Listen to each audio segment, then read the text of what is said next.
தமிழ் மாயன் தொலைக்காட்சி நேயர்களுக்கு வணக்கம். கலைச்சாரல் நிகழ்ச்சிக்காக எதிர்வரும் மார்ச் மாதம் 31ஆம் தேதி நடைபெறவிருக்கின்ற உதயன் சர்வதேச விருது விழா பற்றி உதயன் பத்திரிகையின் பிரதம ஆசிரியரும் கலைஞருமாகிய நண்பர் ஆர்.என். லோகேந்திரலிங்கம் அவர்களை அவருடைய காரியாலய கலியகத்திலே சந்திக்கிறோம். வணக்கம் திரு லோகேந்திரலிங்கம் அவர்களே. வணக்கம் கனவு ரவீந்திரன் அவர்களே. வணக்கம் தமிழ் மாயன் தொலைக்காட்சி நேயர்களே. எதிர்வரும் மார்ச் மாதம் 31ஆம் தேதி மிக பிரமாண்டமான ஒரு சர்வதேச விருது விழா இருந்தும் எத்தனையோ வேலைப்பளுக்களுக்கு மத்தியிலும் இந்த செவிக்காக உடன்பாடு கொண்டவைக்காக முதற்கண் தமிழ் மாயன் சார்பாக நன்றி தெரிவித்துக் கொண்டு இந்த விருது விழா பற்றி முதலில் சொல்லுங்கள். இது எங்களுடைய உதயன் விருது விழாவினுடைய 7வது வருடம். உதயன் பத்திரிகையினுடைய 17வது வருடம். இது 17வது வருடத்தை நாங்கள் நிறைவு செய்கின்றோம்.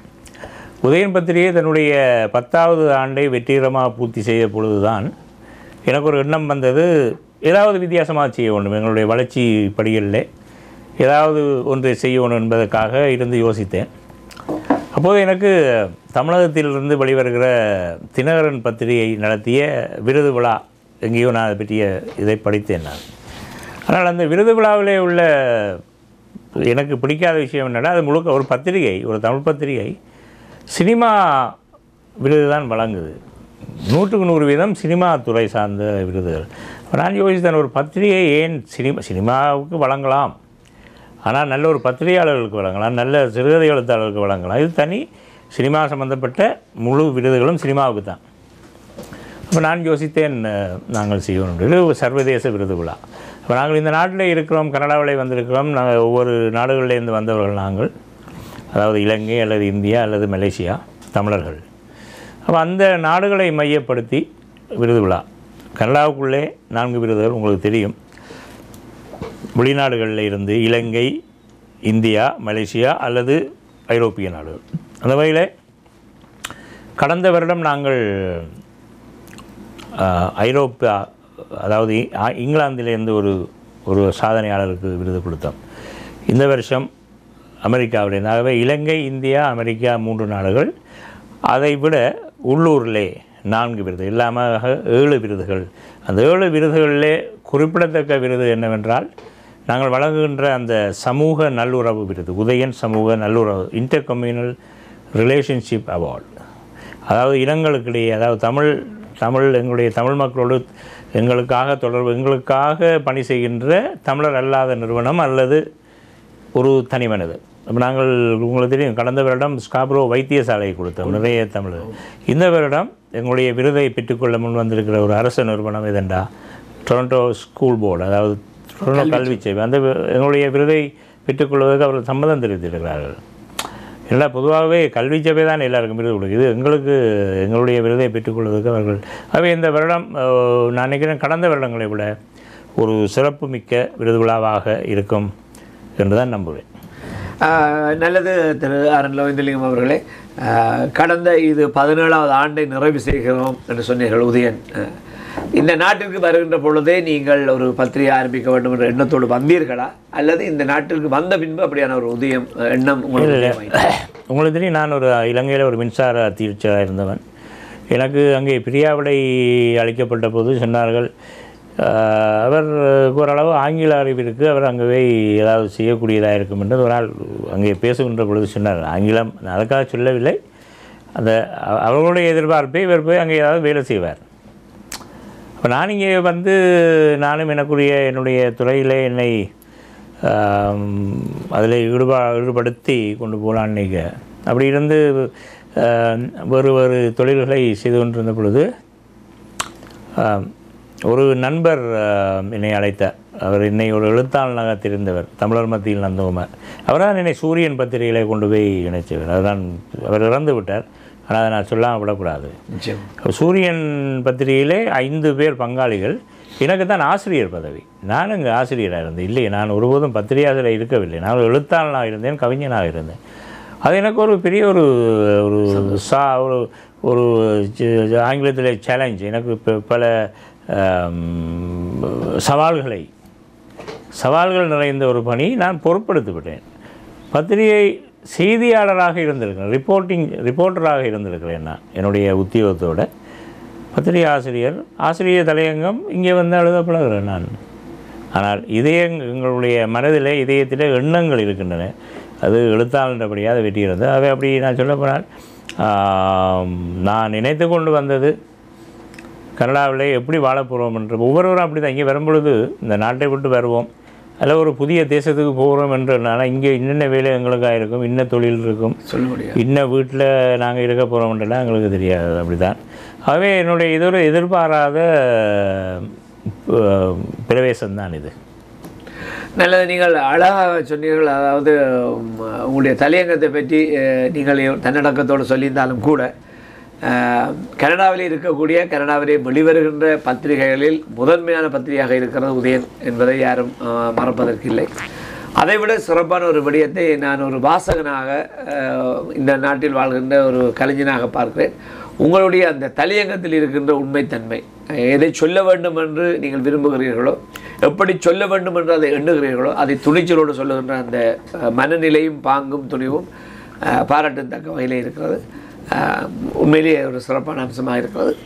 17 ஆண்டுகளிலே நீங்கள் ஒரு கலை தூதராக சொல்லலாம். இந்தியாவுக்கும் கனடாவுக்கும் இடையிலே பல்வேறுபட்ட கலைஞர்கள் இங்கே வரவழைத்து அவர்களை கௌரவித்து இங்குள்ள ஈழத்தமிழ் மக்களுடன் அவர்கள் உறவாட வைத்திருக்கிறீர்கள். ஆனால் நீங்கள் சொன்னதே போல இந்த சர்வதேச விருது விழாவிலே குறிப்பாக நீங்கள் எதிர்பார்க்கின்ற விருதுகள் யார் யாருக்கு, இந்த அடிப்படையில் இந்த விருதுகள் வழங்கப்படுகின்ற இந்த முறை நீங்கள் யார் யாருக்கு கொடுக்குறீர்கள்? இல்லை, இந்த விருது 7 வகையான விருது. அது நான் இதை உதயன் தலைமைத்துவ விருது. அது அந்த விருதை அப்படியான ஒரு பேரை நான் நினைக்கிறேன் எங்களுடைய தமிழர் சமூகத்திலே நாங்களாம் கொடுக்குறோம், தலைமை லீடர்ஷிப். மற்றது கலை இலக்கிய மேம்பாட்டு விருது, அது பொதுவாகவே பல இடங்கள் வழங்கப்படுகின்றது. வர்த்தக மேம்பாட்டு விருது. அடுத்தது தான் இந்த இன்டர் கம்யூனல் சமூக நல்லுறவு விருது, இனங்களுக்கு இடையில், அது தமிழர் அல்லாதவர். மற்றது சிறப்பு விருது, இந்தியா சிறப்பு விருது. அப்போ இந்த தடவை நான் அதாவது விருது பெறுகின்றவர்களை நாங்கள் முழுமையாக சொல்ல முடியாது. ஆனால் இலங்கை விருது வந்து யாழ்ப்பாண பல்கலைக்கழக முன்னாள் பேராசிரியர் சண்முகலிங்கம், அவர் இப்பொழுது இருக்கிற பேராசிரியர், முன்னாள் துணைவேந்தர், வைஸ் சான்சலர், அந்த துணைவேந்தராக இருந்த சண்முகலிங்கம் அவர் ஒரு இலக்கியவாதி, எழுத்தாளர், கவிஞர், கலைஞர். அவருக்கு மற்றது இந்தியாவில் இருந்து தமிழ்நாடு, அதாவது மதுரை ஆல் இண்டியா ரேடியோ முன்னாள் பணிப்பாளராக இருந்த இளசை சுந்தரம் அவர்கள், அவர் ஒரு தமிழ் அறிஞர், எத்தனையோ மேடைகள் கண்டவர், ஒரு நல்ல ஒரு அறிவாளி. அவரை நாங்கள் தேர்ந்தெடுத்துக்கிறோம். அப்போ இவ்வாறானவர்களுக்கு விருதுகளை வழங்குகின்ற பொழுது அந்த விருதினுடைய மதிப்பும் இன்னும் உயரும். ஒரு அறியப்பட்டதாக இப்பொழுது அறியப்படுகின்றதற்காக இன்னும் அதிகமாக தெரியப்படும். மற்றது அமெரிக்காவிலிருந்து ஒரு நரம்பியல் சம்பந்தப்பட்ட ஒரு வைத்திய நிபுணர், அவர் அந்த பெஸ்ட் டாக்டர் என்று அங்கே ஒரு மாநிலத்துக்கு தெரிவு செய்கிறது. அதில் ஒரு ஈழத்தமிழர் அப்படி தெரிவு செய்யப்படும். ஒவ்வொரு வருஷம் ஒரு பெஸ்ட் டாக்டர் என்று அந்த அரசாங்கம், அந்த மாநில அரசாங்கம் தெரிகிறதுல அப்படி தெரிவு செய்யப்பட்டவர். அவரை கௌரவிப்பதை நாங்களும் பெருமை அடைகிறோம், நாங்களும் எங்களை உயர்த்திக் கொள்கிறோம். அப்போ நாங்கள் எங்களை இது செய்வது கஷ்டம். நீங்கள் சொன்ன மாதிரி பத்திரிகையை நாங்கள் தொடங்கினோம், இலவச பத்திரிகை, அதுக்கும் விளம்பரதாரர்களுடைய ஆதரவு தான். ஆனால் எங்களுடைய விளம்பரதாரர்கள் தந்த ஆதரவு இப்போ எங்களை வளர்த்து, இப்போ உங்களுக்கு கனடாண்ட மத்திய மாநில மாநகராட்சி அரசாங்கங்கள்லாம் எங்களுக்கு உதயனை தேடி விளம்பரம் பண்ணுற அளவுக்கு எங்களுடைய வர்த்தகங்களை வளர்த்து விட்டுருக்கோம். இப்போ அவர்கள் அந்த நேரத்தில் எங்களுக்கு ஆதரவு தந்திருக்காட்ட நாங்கள் இந்த பத்திரிகையை வளர்த்துருக்கோம். இப்பொழுது அரசாங்க விளம்பரங்கள் வருகின்றன, பெரிய நிறுவனங்கள், ஃபுட் பேசிஸ் அந்த விளம்பரம், வால்மார்ட், அப்போ அப்படியான பெரிய ஆமாம். அப்போ அதே போல் இந்த விருது விழா நடத்துகிறதுக்கும் நாங்கள் 500 பேர் வந்தால் அதில் கிட்டத்தட்ட 280 அனுமதி சீட்டுகள் நாங்கள் அன்பளிப்பாக தான் கொடுக்குறோம். யாருக்கு? உங்களை போன்ற கலைஞர்கள், எழுத்தாளர்கள், நண்பர்கள், உதயனோடு இருக்கின்றவர்களுக்கு. அப்போ விற்பனை செய்கின்ற அனுமதி சீட்டுகள் மிக குறைவு. அதை நிரப்புவதற்கு வர்த்தகர்கள் தருகின்ற ஸ்பான்சர்ஸ் ஆதரவு எங்களுக்கு பலமாக இருக்கிறது. ஒவ்வொரு வருடமும் குறைந்தது $40,000 செலவழிக்கிறோம், குறைந்தது. அது அந்த பலம் எங்களுக்கு தந்தது வர்த்தக பெருமக்கள். அவர்களுக்கு நான் இந்த சந்தர்ப்பத்திலே மாயன் தொலைக்காட்சி ஊடாக எனது நன்றியை தெரிவித்துக் கொள்கிறேன். உண்மைதான். எந்த ஒரு நிகழ்வாக இருந்தாலும் சரி, அது பத்திரிகையாக இருந்தாலும் சரி, கலை நிகழ்ச்சிகளாக இருந்தாலும் சரி, வர்த்தகர்களுடைய பங்களிப்பு, அவருடைய அனுசரணை இல்லை என்றால் இந்த மண்ணிலே அதை நிலைநாட்டுவது என்பது நினைத்து பார்க்க முடியாத ஒன்று. ஆனால் 17 ஆண்டுகளாக நீங்கள் நிற்கிறீர்கள் என்றால் உங்கள் மீதும் உங்கள் பத்திரிகை மீதும் மக்கள் கொண்டிருக்கின்ற நம்பிக்கை, அதை நீங்கள் எடுத்துச் செல்கின்ற விதம், அந்த நம்பிக்கையின் ஊடாகத்தான் வர்த்தக பெருமக்கள் தங்களை வளர்த்து கொண்டு அந்த சமகாலத்திலே இன்னொன்றை நாங்கள் பார்க்கக்கூடிய உங்களுடைய பத்திரிகை எந்த அளவுக்கு வளர்ந்திருக்கிறதோ அந்த அளவிற்கு உங்களுக்கு அனுசரணை செய்த வர்த்தக பிரமுகர்களும் வளர்ந்திருக்கிறார்கள். ஆகவே தான் அவர்கள் அந்த நன்றி உணர்வோடு இன்றும் நீங்கள் அதிக அளவிலே கேட்காமலே அவர்கள் முன்வந்து இந்த அனுசரணைகளை வழங்குகிறார்கள் என்றால் 2 பக்கம் சமமான வளர்ச்சி தான் அதுக்கு ஒரு காரணமாக அமைகிறது. எல்லாவற்றிற்கும் மேலாக நீங்கள் இந்த 17 ஆண்டு காலத்திலே ஒரு பத்திரிகையாளனாக என்னால் மறக்க முடியாத நான் சாதித்தது என்று நீங்கள் எண்ணக்கூடிய ஒரு சம்பவத்தை எங்களுடன் பகிர்ந்து கொள்ளுங்களேன். நான் செய்திருக்கிறேன்.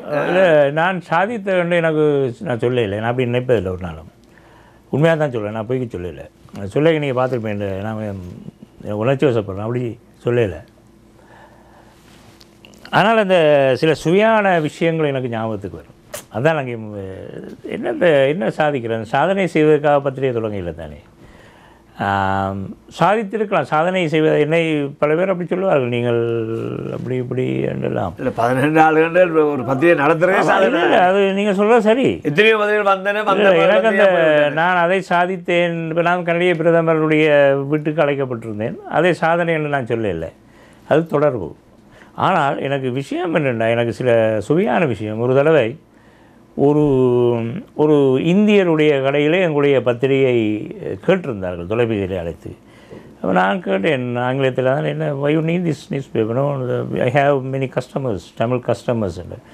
அப்போ என்ன பிரச்சனைண்டா, அது எங்களுக்கு அப்போ இந்த கடையில் நாங்கள் பத்திரிகை வைக்க தொடங்கிட்டோம். பக்கத்து கடைக்காரர், தமிழ் கடைக்காரர் சொன்னார் எங்களுக்கு ஃபோன் பண்ணி, அவர் உங்களை பத்திரிகையை மிஸ்யூஸ் பண்ணுறார், அவர் தவறாக பயன்படுத்துகிறார். அது அவருக்கு சொல்கிறதுக்கு ஏதோ காரணம் இருந்திருக்கு. சரியோ, இது நல்ல ஒரு தொலைக்காட்சி போட்டியில் நான் கவனமாக கதைக்கணும். அப்போ நான் வெள்ளிக்கிழமை போகிறேன். நான் அந்த இடத்துக்கு போயிடுவேன் தானே.